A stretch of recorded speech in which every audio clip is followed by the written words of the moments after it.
For another day, Kongdo Monster will have to pick for lane. Jinx Shen would have been too much scaling, wouldn't have been picking respectfully for the 2v2, so they're going to go with the Varus.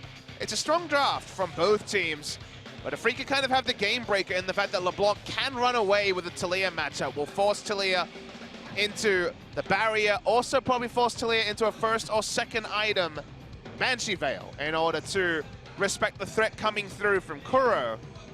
So a lot of respect going to be there from the LeBlanc. Surprised to see it as a pick. A lot of other options available, but with 4 mid lane bans and a Taliyah taken blind, he's going to go back to the LeBlanc, back to the well that served him so well on multiple teams. Kuro looking to show up here in game number 2. It's a bit different compared to their composition the last time, but they do have 4 players that can carry and a tanky support that can engage or disengage, so similar in a way. And this is the sort of game where you could expect an Ezreal because there are 3 other threats. You can go for a control Ezreal with the Iceborne Gauntlet and then just rely on the Gangplank and friends to do damage, where it's a very standard composition on the side of Kongdo Monster. Let's see if Raze cannot make that critical mistake in the early game. His pathing has won them a lot of games on Jarvan. Maybe it lost them a game in game 1. Yep, this time on red side. We'll see if they can take it back and tie it up, or will we have our 2-0 for Afrika? I guess, after the fail in mid lane. Watch it here, though. Oh, he interrupts it, and he can always go for the Hextech if he needs it. Stopwatch coming in. Kuro getting low, though. That's going to be first blood going over to Edge. Somehow, LeBlanc will pick up the kill onto the Jarvan. Spirit just barely gets away. The wall is coming in, though. Wants to interrupt this, forces the flash away. He's not done yet. Wants the knockback, and there it is. That's going to be the kill given over to Roach. A 2-for-1 in favor of Kongdo. And the W position there from Edge was excellent. The smite was used by Spirit onto the blue just for a little bit of extra health, so he wouldn't want die to a single threaded volley. But in the end, the W led to him living, but that was the decision made. It's mid lane. Oh boy, Kuro maybe getting a little bit too aggressive in the lane. Wasn't expecting this. Another kill goes over to Edge. And Secret even coming in. Ray's getting incredibly low, and Douching comes in. He was fissured to death. Okay, so the unsealed spellbook gets the teleport to mid lane for the support Braum to come in and get the kill. He assassinated him with a glacial fissure. I have never seen someone fissured to death, but it happened. That was awesome. It's like we were playing a different MOBA where there is a fissure that does more damage. Yeah. But we're watching this one again. This is a great gank timing by Kongdo Monster. If you note on the bottom side, there's no pressure in the lane onto the Shen, so it's a free ultimate. But in the end, Raze takes a lot of trade damage. You don't think it's going to be enough. He falls down to 80 health and gets max range glacial fissured to death. You were talking about timing. It was especially important that Kuro did not have his flash available.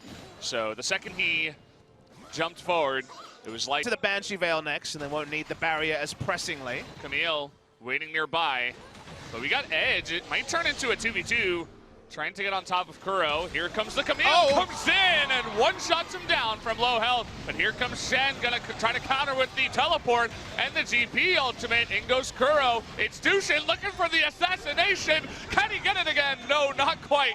Not this time, but Kuro trying to get it. The last auto attack will do it, but flashing on in, trying to kill Kuro with the turret shot. Now Secret will have to use his last stopwatch. Ignite about to come off cooldown. Got to be careful about this one. They want to get that kill, but they cannot quite do it in the end. Tushin is still the most bloodthirsty Braum we have ever seen. Every time he shows up, people beat. You'd mentioned Camille. She had already postured forward, and you thought, okay, she's going to back off. That's a lot of burst. Very well woven in that time by Spirit. Knew exactly his damage output. That's from all the practice he had been putting in solo queue. And Braum shows up. The extra AD from the Gunblade ends up being very important here. Oh. Watch here. So it's about 150 health. The last auto attack does 60 damage. Actually kills him. Does more damage than you expected from a LeBlanc this late in the game. Secret thinks he has the kill, but not enough. Stopwatches galore, and in all of this, basically, because Taliyah's mana costs went up. We'll hold the point. Roach in a bit of trouble here. He's going to be locked down, but Taliyah's zooming on in from the main base. Keen wants to get a kill with the help of Kuro. Gunblade will be the hero in picking up the kill. Now it's a 3-on-2.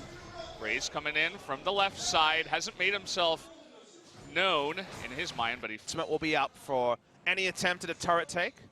No priority at all on the Drake, because it is the first Drake Cloud.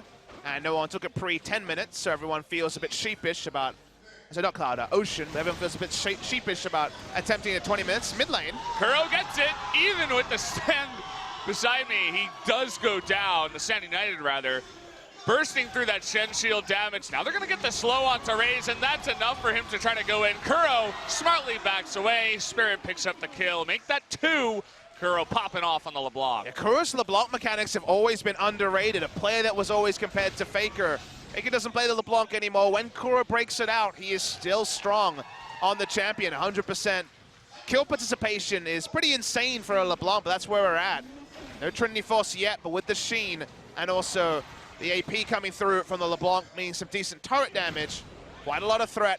Void Staff second still enough to burst through Edge, who still is frustrated trying to piece together a Banshee Veil. About 30% health, so already he's going to be able to perform his role. This is an MVP level performance by Kuro, but he's turned on to. He gets flash, flag, and dragged, and he's got the taunt on top of him too. Soul is getting jumped on here by Spirit, but he gets taken out. In the end, only Jarvan goes down on the side of Kongdu. Maybe Secret will meet the same fate, but no, he does get away. Low members on the side of Kongdu, but at least they win the trade somehow. Yeah, 1 for 2, but Afrika on their damage deals are strong enough to keep pushing in, and Kongdu Monster desperately need to recall. They lose an inner turret, but they'll get some time in the fountain from all of this. LeBlanc getting bursted down was the big story there. Boss has no sort of tankiness in her build, all about the assassination. That time she was assassinated. Ended up being an advantageous trade for Kongdu Monster. A lot of vision towards the side there for Afrika, but it was all about the brute force. They were trying to style on Kongdu Monster. We'll see the replay here. Kuro just pushes up too far, and that time the Flag Dragon Flash does register, and the dunk does too. So Kuro dies to the Ignite after all of that. Almost got away, funnily enough. Wasn't for those damn kids. Yeah. Secret, had he taken exhaust or something like that? Smoke TV doesn't want to recreate their mistakes, so was showing us the picture-in-picture, but that time nothing was happening. Appreciate it nonetheless. Some ferocious farming. Might be pace for 3rd or 4th. Yeah, not the sure. 5th that they've been kind of condemned to every time they've made the playoffs. So who's to say is, well, this is bad for Roach. Yeah, I mean, you got a Shen, but that's not enough. He's level 12. You got 3 members that can engage onto you like that, and 2 Shin with teleport. They have so much map presence and mobility in this composition. It's disgusting, Papa. And it's very hard to make this sound like a compliment, but looks like we might have some action in this game. In fact, we don't have to just talk about the greatness of Afrika for the entirety of this broadcast. Well, as fun as it is. They're in a really, really good spot. They're turning on to Baron. It's just Kramer and Tucson right now, as far as we can see. Spirit going to be on interrupt duty for at least a start. Ooh, this is the chains here, and the hook shot, so Raze gets away. Two-shot barrage hits a bunch, but look at Tucson. He's just tanking it up. He's like, don't worry, guys. I got this. Yeah, he's keeping it leashed after all this time, so Raze, he's going to be turned on by Kuro. Goodbye. Jungle disappears. And our bloodthirsty support tries to get another knock-up. Kuro on that Fed LeBlanc takes out Raze as if he were a squishy at this point. And when we saw the hook shot go back into the pit, I was like, who was on interrupt duty? Kuro knew exactly his role. Level 18 LeBlanc, easily assassinating level 13 Jungle. Raze is once again the same level as his support. We're lucky we're at the Gangnam Stadium because our monitors are too small at OGN for this to happen. We would not be able to see the action. We continue to zoom out further and further. Technology, it's running wild. I know, we got all the updates here, all the upgraded equipment at Spo TV. All right, we're looking for the closer, Spirit. Oh, they find Soul. He's got his, okay, he still has that, but he's still gonna go down. Kuro looking for the engage here onto Edge. Once that final kill, 1Q will do it. Looking for the ace.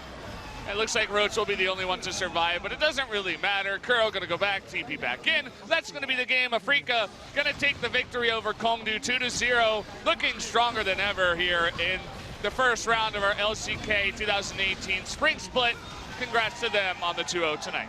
Congrats to them, also on 8 games in a row. 4 matches have gone 2-0 as they're just increasing their position on the table. Their game score is only going to get better and better. A 0-2 loss to King Zone, a 1-2 to KSV, 2-1 over KT. That was on the first day, very, very early. But otherwise, 2-0, 2-0, 2-0, 2-0. The consistency they're showing I would say the two cleanest teams we have in Korea, one of them is Kingzone, which for Malongju makes sense. Yeah. The second most clean team we have is the Afrika Freaks, the team that will play 3 games every time. Perfect game in game 1, and then throw it all away in game 2. The game 2 hangovers are gone. The game 2s are as clean or sometimes more clean than the game 1.